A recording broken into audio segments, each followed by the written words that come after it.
الحمد للہ وکفا والصلاة والسلام علی عباده الذین اصطفى خصوصاً علی افضلہم وخاتم النبیین محمد الامین وعلی آلہ وصحبہ اجمعین اما بعد فقد قال اللہ تبارک وتعالی کما ورد فی سورة البقرہ اعوذ باللہ من الشیطان الرجیم بسم اللہ الرحمن الرحیم ان الذين آمنوا والذين هادوا والنصارى والسابئين من آمن بالله واليوم الآخر وعمل صالحا فلهم أجرهم عند ربهم من آمن بالله واليوم الآخر وعمل صالحا فلهم أجرهم عند ربهم ولا خوف عليهم ولا هم يحزنون وإذ أخذنا ميثاقكم ورفعنا فوقكم الطور خذوا ما آتيناكم بقوة واذكروا ما فيه لعلكم تتقون ثم توليتم من بعد ذلك فلولا فضل الله عليكم ورحمته لكنتم من الخاسرين ولقد علمتم الذين اعتدوا منكم في السبت فقلنا لهم كونوا قردة خاسئين فجعلناها نكالا لما بين يديها وما خلفها وموعظة للمتقين صدق الله العظيم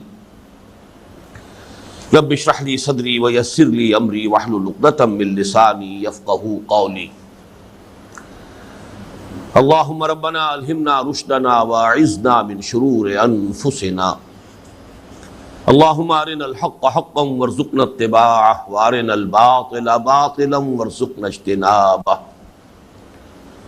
اللهم ربنا زدنا ایمانا وهدى وعلما نافعا وعملا صالحا متقبلا آمین یا رب العالمین۔ ہمارا یہ درس ایک تو تقریباً 3 ماہ کے وقفے کے بعد دوبارہ شروع ہو رہا ہے، دوسرے یہ کہ اب ہم آغاز سے مسلسل درس قرآن کا وہ سلسلہ دوبارہ شروع کر رہے ہیں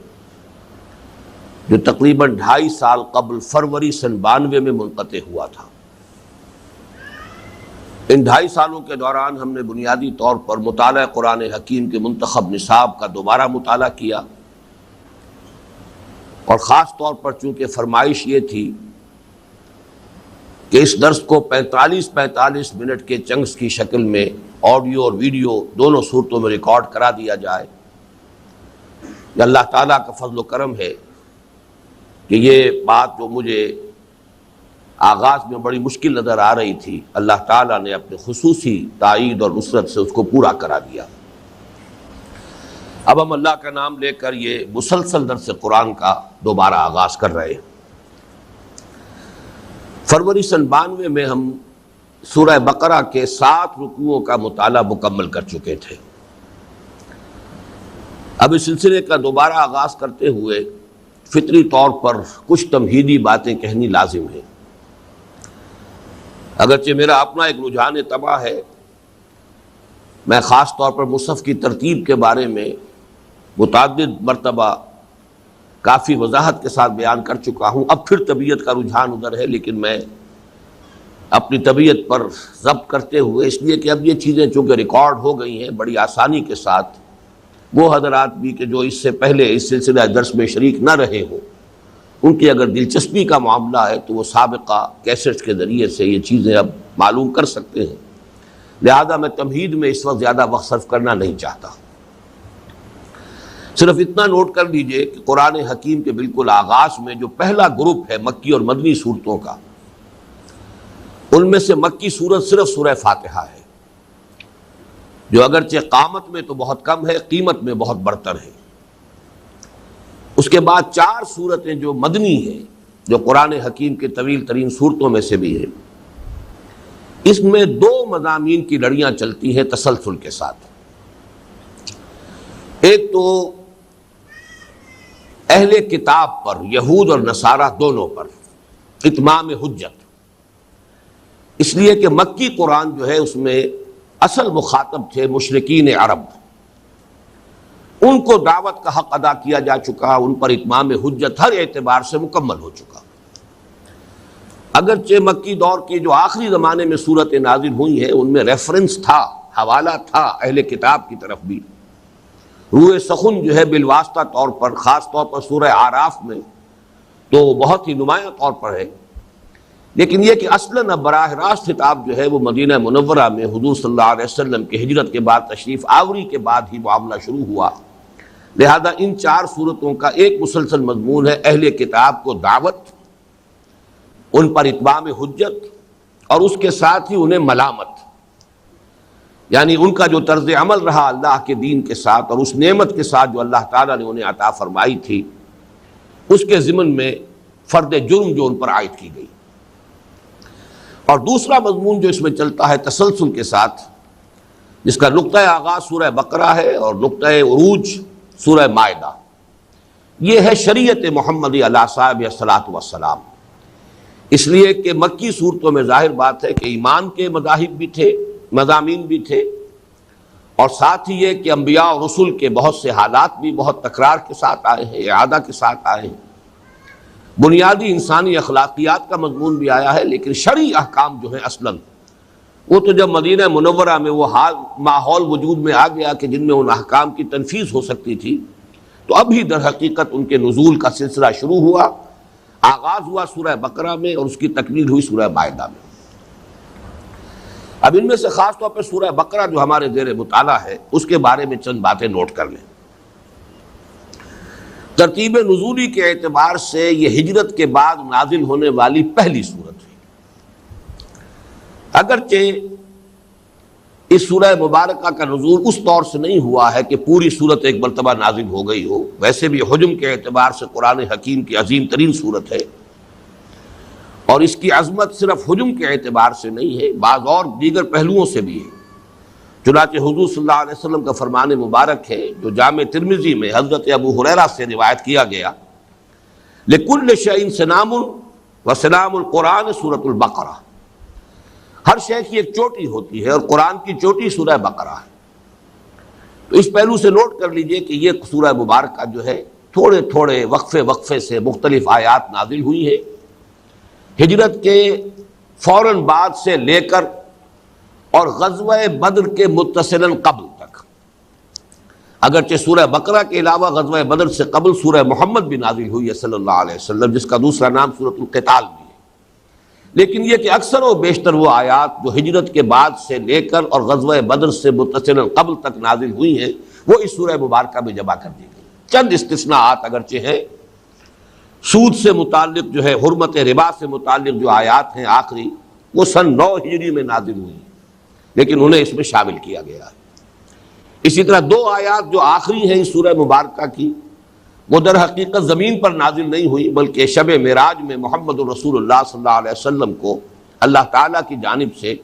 امت محمد صلی اللہ علیہ وسلم کے لیے تحفے کے طور پر عطا ہوئی۔ آمن الرسول بما انزل الیہ من ربہ والمؤمنون، یہاں سے لے کر یہ 2 آیات جو ہیں آخری سورہ بقرہ کی۔ اس سورہ کے مضامین کا تجزیہ جو ہے اس کے اعتبار سے شاید آپ کو یاد ہو، بہت سے حضرات کو میں نے اسے ایک عنوان دیا ہے، نام جو ہے تجویز کیا ہے سورۃ الامتین۔ یہ 2 امتوں کی سورت ہے،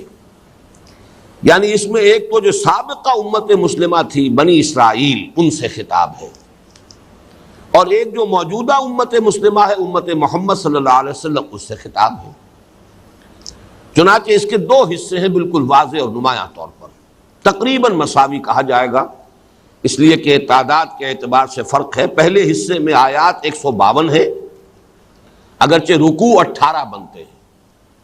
دوسرے حصے میں آیات 134 ہے، اگرچہ رکوع 22 بن جاتے ہیں، تو گویا کہ تعداد آیات کے اعتبار سے پہلے حصے میں زیادہ ہے اور رکوعوں کی تعداد کے اعتبار سے نصف ثانی میں زیادہ ہے، تو متوازن طرح سے کہا جا سکتا ہے کہ یہ 2 حصوں میں تقریباً منقسم ہے۔ سورہ فاتحہ کے بارے میں تو ہم نے وہ حدیث قدسی پڑھی بڑے اہتمام کے ساتھ، اللہ تعالیٰ خود فرماتے ہیں قسمت الصلاۃ بینی و بین عبدی نصفین، میں نے نماز کو، چونکہ نماز سے وہاں مراد ہم تفصیل سے یہ چیزیں دیکھ چکے ہیں، مراد سورہ فاتحہ ہے، میں نے اپنے اور اپنے بندے کے مابین 2 برابر حصوں میں تقسیم کر دی۔ جو کچھ اسی کا سمجھیے کہ عکس ہے، پرتو ہے سورہ فاتحہ کی فوراً بعد چونکہ سورہ بقرہ آ رہی ہے تو اس کو بھی اللہ تعالیٰ نے دو نصفین میں تقسیم کیا ہے۔ پہلا جو حصہ ہے اس میں اصل روح سخن جو ہے وہ اہل کتاب اور خاص طور پر بنی اسرائیل یہود کی طرف ہے۔ دوسرے حصے میں خطاب ہے تمام تر امت مسلمہ سے، امت محمد سے صلی اللہ علیہ وسلم۔ مزید تقسیم جو ہے یہ میں مضامین لکھ بھی چکا ہوں، جو میری کتاب کہیے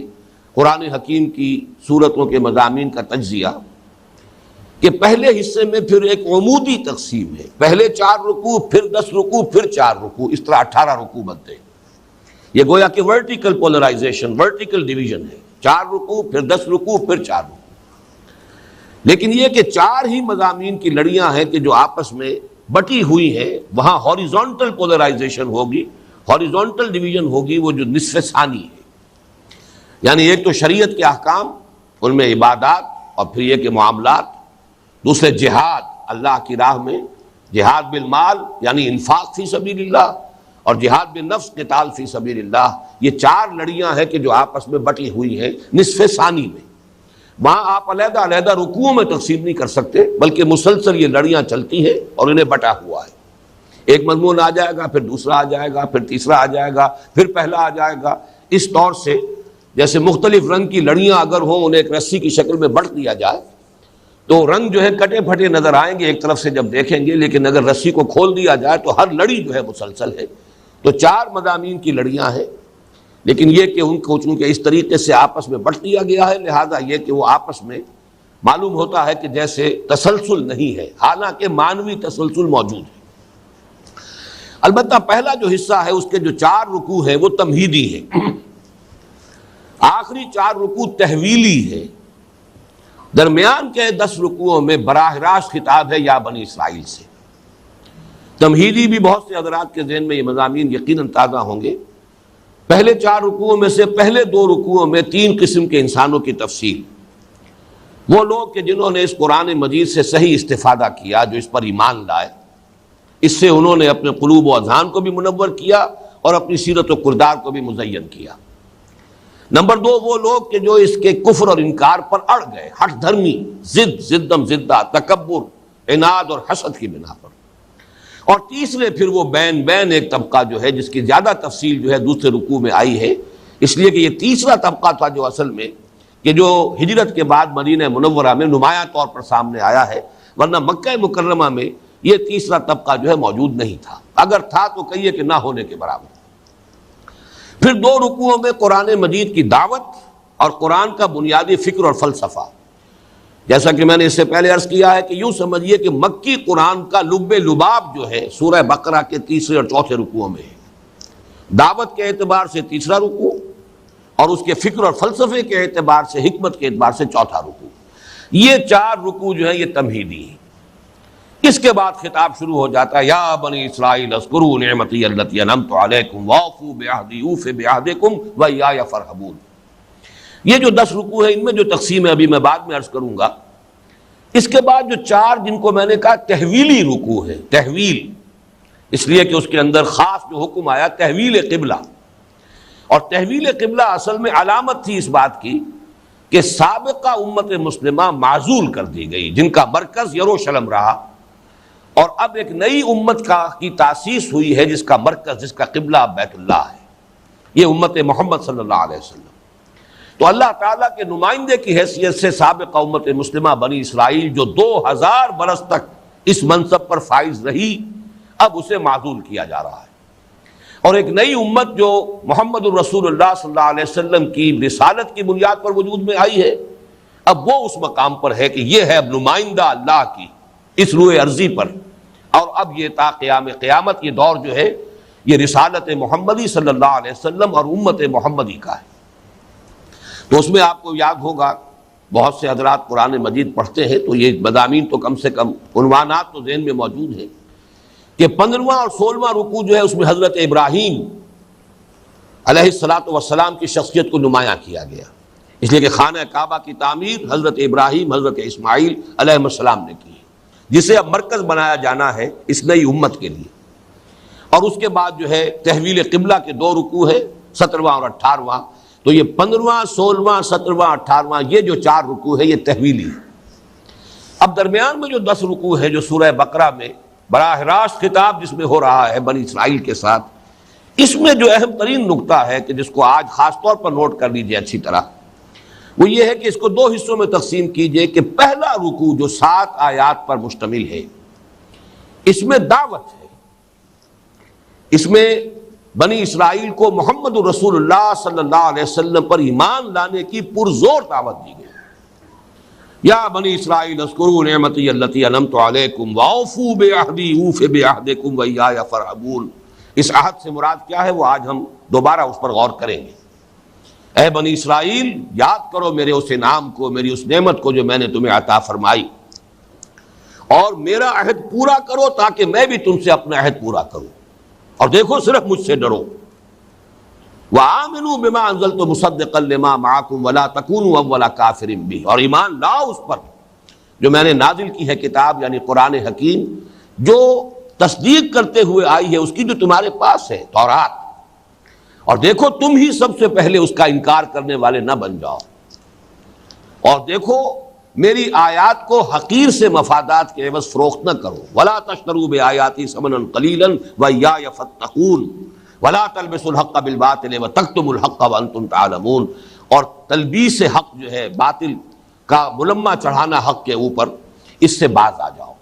یہ ہے بہت زوردار، اور جیسا کہ میں اس سے پہلے عرض کرتا رہا ہوں، یوں سمجھیے کہ بنی اسرائیل سے خطاب کے ضمن میں یہ 7 آیات انتہائی اہم ہے. یہ گویا کہ بمنزلہ فاتحہ ہے. سورہ فاتحہ کی بھی 7 آیات ہے. وَلَقَدْ آتَيْنَاكَ سَبْعًا مِنَ الْمَثَانِي وَالْقُرْآنِ الْعَظِيمِ. اسی طرح یہ 7 آیات بہت اہم ہے بنی اسرائیل کو دعوت کے ضمن میں. البتہ بقیہ جو 9 رکوع ہے، اور ان دونوں 9 رکوعوں کے شروع میں اور اختتام پر 2 آیتیں آ رہی ہیں بالکل انہی معنی الفاظ کے ساتھ. ایک آیت تو ایگزیکٹلی وہی ہے، یا بنی اسرائیل اذکروا نعمتی التی انعمت علیکم وانی فضلتکم علی العالمین.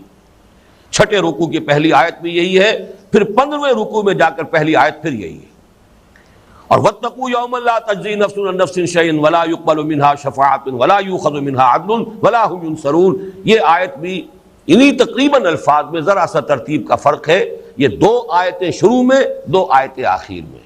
اور یہ میں آپ کے سامنے عرض کر چکا ہوں اس جب کہ ہم یہ پڑھ رہے تھے کہ یوں سمجھیے یہ 2 بریکٹس ہیں، جیسے کہ ہم ریاضی میں دیکھتے ہیں کہ بریکٹ شروع اور بریکٹ ختم. یہ پورا جو 9 رکوعوں کا معاملہ ہے یہ بریکٹس کے اندر آ گیا ہے. 2 آیتیں ادھر ہیں اور 2 ہی آیتیں ہیں جن پر اختتام ہو رہا ہے. ان کے مابین ہے ساری ملامت جو کی گئی ہے بنی اسرائیل کو، ان کے جرائم کا جو تذکرہ ہے، ان پر جو فرد جرم عائد کی گئی ہے. تم نے یہ کیا، یہ کیا، یہ کیا، تمہارے یہ کرتوت رہے، تمہارا یہ معاملہ رہا اللہ کے دین کے ساتھ، شریعت خداوندی کے ساتھ، اللہ کی کتاب کے ساتھ. یہ ساری جو فرد جرم ہے جو ان پر تفصیل سے عائد کی گئی ہے، یہ در حقیقت ان 2 بریکٹوں کے درمیان ہے. اب ظاہر بات ہے کہ جو شروع میں اس بریکٹ سے باہر جو 7 آیات ہیں وہ اس ریاضی کے اصول کے مطابق اس پورے مضمون کے ساتھ ضرب کھا رہی ہے. یہ میں بات پہلے بیان کر چکا ہوں، اس وقت صرف دہرانا مقصود تھا، اس لیے کہ آج کی جو پہلی آیت ہے اس کے ضمن میں اس مضمون کو اور اس اصول کو سامنے رکھا جائے تو سارا عقدہ حل ہو جاتا ہے، کوئی پیچیدگی باقی نہیں رہتی. اب بس صرف ایک بات اور نوٹ کر لیجئے کہ یہ جو حصہ ہے دوسرا، ہم پہلا 5واں رکوع بھی پڑھ چکے ہیں، 7 آیات جو دعوت کی ہے. پھر یہ کہ ان 9 رکوعوں میں سے بھی 2 رکوع ہم پڑھ چکے ہیں، 6واں اور 7واں. ایک اعتبار سے 6 اور 7ویں رکوع میں بہت سے واقعات کا تذکرہ ہوا ہے تاریخ بنی اسرائیل کا، اور اس کے ضمن میں ان کا جو طرز عمل رہا ہے اس کی نشاندہی کی گئی. ان 2 رکوعوں میں گویا کہ ایک اعتبار سے مضمون مکمل ہو گیا، اس لیے کہ 6واں رکوع شروع ہو رہا ہے یا بنی اسرائیل اذکروا نعمتی التی انعمت علیکم وانی فضلتکم علی العالمین، اور ختم ہو رہا ہے 7واں رکوع وضربت علیہم الذلۃ والمسکنۃ وباؤوا بغضب من اللہ ذالک بانہم کانوا یکفرون بآیات اللہ ویقتلون النبیین بغیر الحق ذالک بما عصوا وکانوا یعتدون. تو ان 2 رکوعوں میں یوں سمجھیے کہ مضمون ایک اعتبار سے مکمل ہو گیا ہے، اور اس میں کوئی عقیدے والی بات نہیں آئی ہے، نظریاتی بات نہیں آئی ہے. جو پوائنٹ میں چاہتا ہوں آج نوٹ کر لیں کہ ان دونوں رکوعوں میں صرف بعض واقعات آئے ہیں تاریخ بنی اسرائیل کے کہ جن کا حوالہ ہے، آج سے جو ہم حصہ شروع کر رہے ہیں 8ویں رکوع سے، اس میں فکری، نظریاتی یہ جو بحثیں ہیں یہ بھی ساتھ کے ساتھ آئیں گی، واقعات بھی آئیں گے جو ان کا طرز عمل غلط رہا جس کے بنا پر کہ وہ معزول کیے گئے، لیکن اس کے ساتھ ہی واقعات کا تجزیہ، ان واقعات کی تہ میں جو فکری اور نظریاتی غلطیاں کار فرما تھیں، ان کے عقائد میں، ان کے خیالات میں جو کجی پیدا ہوئی، اور یہ حصہ اس اعتبار سے بہت اہم ہے کہ در حقیقت ان آیات میں آپ دیکھیں گے تھوڑے تھوڑے وقفے کے بعد بڑی قیمتی آیات، حکمت قرآنی کے بڑے اہم خزانے آئیں گے، اور یہ اصل میں امت مسلمہ کے لیے بھی ایک پیشگی تنبیہ کے طور پر ہے کہ سابقہ امت مسلمہ اگر اس انجام کو آج پہنچی ہے کہ معزول کی گئی اور ضربت علیہم الذلہ والمسکنہ وباؤوا بغضب من اللہ، اس انجام بد کو اگر پہنچی ہے تو ان غلط اعمال کی وجہ سے، ان غلط عقائد کی وجہ سے، ان غلط جو ہے ان کے جو خیالات تھے مذمومات اور ان کے جو تمنائیں اور امانی تھے، کہیں ایسا نہ ہو کہ اے مسلمانوں تم بھی انہی راستوں پہ چل پڑو۔ یہ گویا کہ ایک پیشگی تنبیہ کہ آئینہ دکھایا جا رہا ہے اب جو امت مسلمہ جو فائز کی گئی ہے اس مقام پر کہ پچھلی امت مسلمہ نے کہاں کہاں ٹھوکریں کھائیں، کیا کیا اعتقادی اور نظریاتی اور ان کے جو بھی فکری ان کے اندر گمراہیاں آئیں، عملی گمراہیاں در حقیقت ظاہر بات ہے کہ ان کی جڑ میں کوئی نہ کوئی فکری گمراہی کار فرما ہوتی ہے، اس لیے کہ انسانی شخصیت دو حصوں پر مشتمل ہے، ایک اس کا فکر ہے، اس کے خیالات ہیں، اور ایک اس کے اعمال ہیں۔ ان دونوں کے مابین ایک گہرا رشتہ ہے۔ اگر کوئی عمل غلط ہوتا ہے تو یقیناً اس کی بنیاد کسی غلط فکر پر، غلط نظریے پر، غلط عقیدے پر قائم ہوتی ہے۔ تو ان حصوں میں آپ دیکھیں گے کہ نہ صرف یہ کہ واقعاتی طور پر تذکرہ کیا جا رہا ہے، بلکہ یہ کہ تجزیہ کر کے بالآخر ان کی تہ میں جو غلط عقائد و نظریات کار فرما تھے ان کی نشاندہی کی جا رہی ہے، اور یہ گویا کہ ایک مستقل، یہ یونیورسل ٹروتھس ہیں، یہ عالمی حقیقتیں ہیں، ابدی حقیقتیں ہیں، اور یہ اہل مسلمانوں کے لیے، امت مسلمہ کے لیے در حقیقت یہ ایک نشاندہی ہے جو کی جا رہی ہے۔ اس کے ضمن میں ایک حدیث بھی آپ کو سنا دیتا ہوں کہ حضور صلی اللہ علیہ وسلم نے یہ بھی پیش کی، آپ نے بات فرما دی تھی کہ ہوگا وہی کچھ، تاریخ اپنے آپ کو دہرائے گی، ہے مسلمانوں تمہارے اندر بھی یہ خرابیاں پیدا ہو جائیں گی۔ چنانچہ یہ روایت جو ہے بخاری اور مسلم دونوں میں متفق علیہ روایت ہے حضرت ابو سعید خدری رضی اللہ تعالی عنہ سے، لَتَتَّبِعُنَّ سُنَنَ مَنْ كَانَ قَبْلَكُمْ، اے مسلمانوں تم بھی لازماً اتباع کرو گے انہی لوگوں کے طریقوں کا کہ جو تم سے پہلے تھے، شبرن بشبرن و ذراعن بذراع، بالشت کے ساتھ بالشت اور ہاتھ کے ساتھ ہاتھ۔ یہ گویا کہ محاورہ ہے کہ بالکل تم ان کے نقش قدم پر چلو گے، حتیٰ لو دخلوا جوہر ضب لدخلتموہ، یہاں تک کہ اگر وہ کسی گوہ کے بل میں گھسے تھے تو تم بھی گھسو گے۔ قلنا یا رسول اللہ الیہود والنصارى، اب وہ صحابی یہ فرماتے ہیں کہ اس پر ہم نے یہ کہا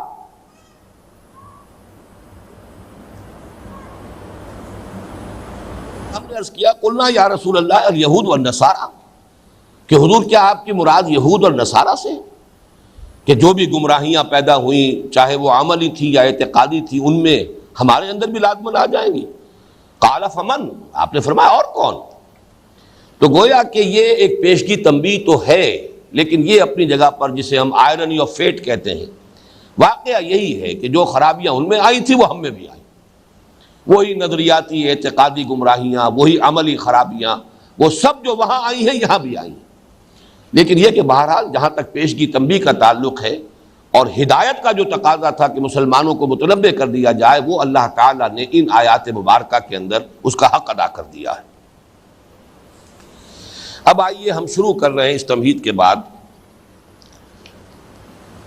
جیسا کہ میں نے عرض کیا کہ جو پہلی آیت ہے 8ویں رکوع کی، وہ اصل میں خاصی کنٹروورشیل ہے، اس کے حوالے سے ماضی قریب میں بھی اور یقیناً اس سے پہلے بھی جب یہ فتنہ اٹھا تھا تو حوالہ دیا گیا ہوگا انہی آیات مبارکہ کا۔ ایک بہت بڑا فتنہ جس کو کہ وحدت ادیان کا عنوان دیا گیا ہے، وہ انہی آیتوں کے، ایک یہ آیت ہے اور ایک اس کی ہم مضمون آیت ہے سورہ مائدہ کی آیت نمبر 69، ان دونوں کے حوالے سے وہ ایک گمراہ کن نظریہ جو ہے وہ پیش کیا گیا۔ ان الذین آمنوا والذین ہادوا، یقیناً وہ لوگ جو مسلمان بنے، اب یہاں میں خاص طور پہ ترجمہ کر رہا ہوں، ایمان لائے نہیں کر رہا، اس کو نوٹ کیجئے۔ بارہا میں اس کو بیان کر چکا ہوں کہ قرآن مجید میں اہل ایمان سے جو مراد لیا جاتا ہے وہ لوگ جو مسلمان ہیں، چاہے وہ حقیقتاً مومن ہیں چاہے وہ منافق ہیں۔ منافقوں کے لیے بھی خطاب ہوتا ہے تو یا ایھا الذین آمنوا، یا صرف قانونی مسلمان ہیں حقیقی ایمان سے بے بہرا ہیں تو وہ بھی یا ایھا الذین آمنوا، اس لیے کہ قانونی ایمان تو انہیں بہرحال حاصل ہے۔ یا ایھا الذین آمنوا آمنوا باللہ ورسولہ والکتاب الذی نزل علی رسولہ والکتاب الذی انزل من قبل، اے ایمان کے دعوے دارو ایمان لاؤ، جیسا کہ ایمان لانے کا حق ہے اللہ پر اور اس کے رسول پر اور اس کتاب پر جو اس نے اپنے بندے پر نازل فرمائی، اپنے رسول پر صلی اللہ علیہ وسلم، اور اس کتاب پر بھی کہ جو اس نے پہلے نازل کی تھی۔ تو یقیناً وہ لوگ جو مسلمان ہوئے، والذین ہادوا، اور وہ کہ جو یہودی ہوئے، والنصارى، اور نصارہ، ابھی میں اس لفظ کا ترجمہ نہیں کر رہا، عیسائی کا لفظ یہاں پر استعمال کرنا درست نہیں ہوگا، والصابئین، اور صابی، من آمن باللہ والیوم الآخر، جو کوئی بھی ایمان لایا اللہ پر اور پچھلے دن پر، یوم آخر پر، وعمل صالحا، اور جس نے بھی نیک عمل کیے، فلہم اجرہم عند ربہم، تو ان کا اجر ان کے رب کے پاس محفوظ ہے، ولا خوف علیہم، نہ ان پر کوئی خوف ہے، ولا ہم یحزنون، اور نہ ہی وہ کسی حزن سے دوچار ہوں گے۔ یہ آیت مبارکہ جس کا کہ لفظی ترجمہ یہ بنا، اور میں چاہتا ہوں چونکہ اس کا مصنع جو ہے موجود ہے قرآن مجید میں، وہ اصول جو بارہا میں نے عرض کیا ہے کہ اہم مضامین قرآن مجید میں لازماً کم سے کم 2 جگہ ضرور ملیں گے۔ چنانچہ سورہ مائدہ کی آیت نمبر 69 ہے، ان الذین آمنوا والذین ہادوا والصابئون والنصارى، بس طرف ترتیب بدلی ہے، سورہ بقرہ کی آیت میں نصارہ کا ذکر پہلے ہے، صابئین کا بعد میں ہے، یہاں والصابئون والنصارى من آمن باللہ والیوم الآخر وعمل صالحا فلا خوف علیہم ولا هم یحزنون، باقی آیت جو کی تو ہے۔ اس آیت کے حوالے سے اصل میں جو فتنہ اٹھا ہے، جو ظاہر الفاظ سے متبادر ہو سکتا ہے، اگر آپ قرآن مجید میں نہ سیاق و سباق کو پیش نظر رکھیں، نہ یہ کہ دوسرے مقامات پر جو صراحتیں آئی ہیں، جو تصریحات آئی ہیں، ان کو بھی نظر انداز کر دیں، بس کسی ایک ہی مقام پر کسی ایک ہی آیت کو فوکس کر دیں اور اسی پر سارا غور و فکر کریں اور سارا اپنا فلسفہ اسی سے اخذ کریں، اگر یہ طریقہ کار اختیار کیا جائے تو لازماً یہاں سے ایک بات متبادر ہو جاتی ہے، اور وہ بات ہے، وہ یہ ہے کہ کوئی شخص چاہے یہودی ہو، چاہے نصرانی ہو، چاہے صابی ہو، چاہے مسلمان ہو، جو کوئی بھی ایمان رکھتا ہو اللہ پر اور یوم آخر پر، یہاں کسی رسول پر ایمان کا تذکرہ نہیں ہے، ایمانیات میں سے صرف 2 کا تذکرہ ہوا، اللہ پر ایمان، آخرت پر ایمان، یوم آخر پر ایمان، وعمل صالحا، اور وہ نیک عمل کرے، تو گویا کہ اس کی نجات جو ہے وہ لازمی ہے، اسے نجات حاصل ہو جائے گی، 2 شرطیں پوری ہو جائیں تو فوز و فلاح سے وہ ہمکنار ہو جائے گا۔ اس سے نتیجہ یہ نکالا گیا کہ محمد الرسول اللہ صلی اللہ علیہ وسلم پر ایمان لانا لازمی شرط نجات نہیں ہے،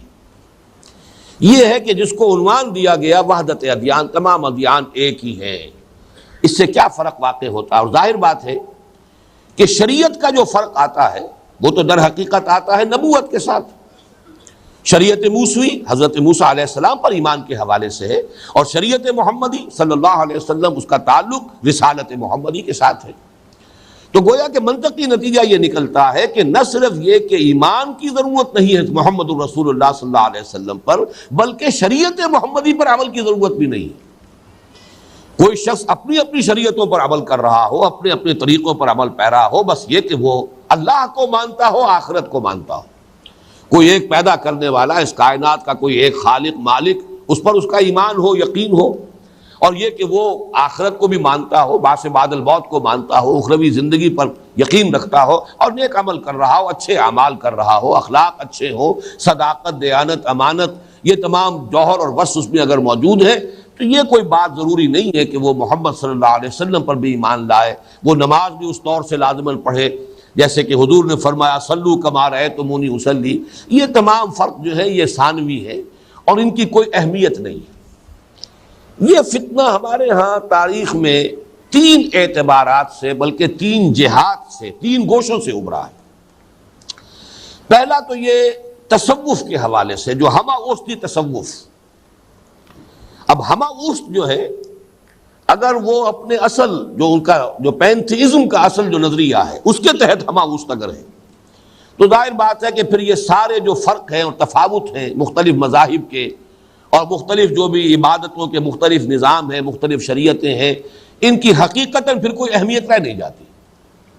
بلکہ جیسا کہ ہمارے ہاں وہ مشہور مصرع ہے کہ مسجد مندر ہکڑو نور، ایک ہی نور ہے، مسجد میں بھی ہے مندر بھی ہے، کیا فرق پڑتا ہے، کوئی شخص مسجد میں چلا جائے کوئی مندر میں چلا جائے کسی بھی اعتبار سے جو ہے، لیکن یہ کہ بہرحال مانتا ہے کسی کو، وہ کسی کو پوجتا ہے، کسی کے حوالے سے پوجتا ہے،